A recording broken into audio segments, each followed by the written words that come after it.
Samantala, paggamit po ni Senadora Grace Poe ng pasaporte sa Estados Unidos nang bumalik ito sa bansa, inungkat ng mga justices sa oral argument sa Korte Suprema sa kanyang disqualification case.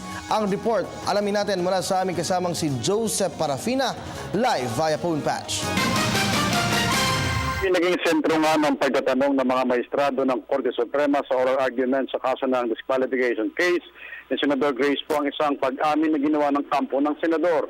Base sa statement nito si Alex Poblador, ang kanyang abogado, sa harap ng mga justices, 4 na beses na ginamit ni Poe ang kanyang US passport sa kabila na nakakuha na ito ng dual citizenship noong 2009. At di rin ito kumuha ng Philippine immigration requirement for permanent residency for returning citizens. Kaya naman, naging interesado ang mga justices na palalimin ang pagtatanong sa legal counsel ng senador. Tanong ni Justice Del Castillo, bakit gumamit pa si Poe ng balikbayan visa samantalang alam naman niyang temporary lamang iyon? Kung talaga niyang interesadong manirahan sa Pilipinas si Poe, dapat permanent visa ang ginamit nito.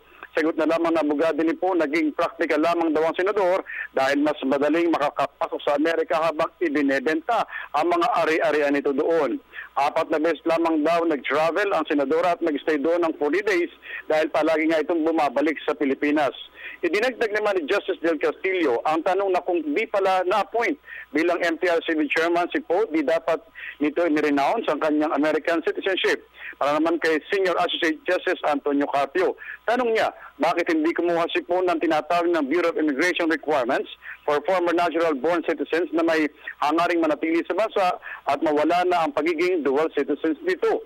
Akala daw, sabi ni Poblador ni Poe, ay di na kailangan yon sa ilalim ng Citizenship Reacquisition Law. Tanong naman ni Associate Justice Teresita Leonardo de Castro ang usapin ng citizenship eligibility ni Poe. Para sa maestrado, di may tuturing na natural born na ito in nature ang pagiging foundling.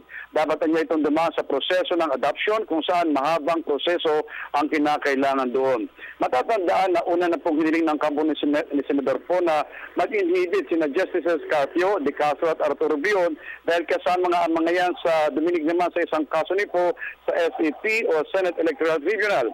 Naging mabusisi ang talakayan sa oral argument sa tumagal ng may 4 na oras. Muling tutuloy naman ang Korte Suprema ang oral argument sa January 2016 kung saan naghahayag naman ng panig ang COMELEC, ang mga disqualification petitioners laban kay Poe at haharap din sa Korte ang Office of the Solicitor General sa nasabing petsa.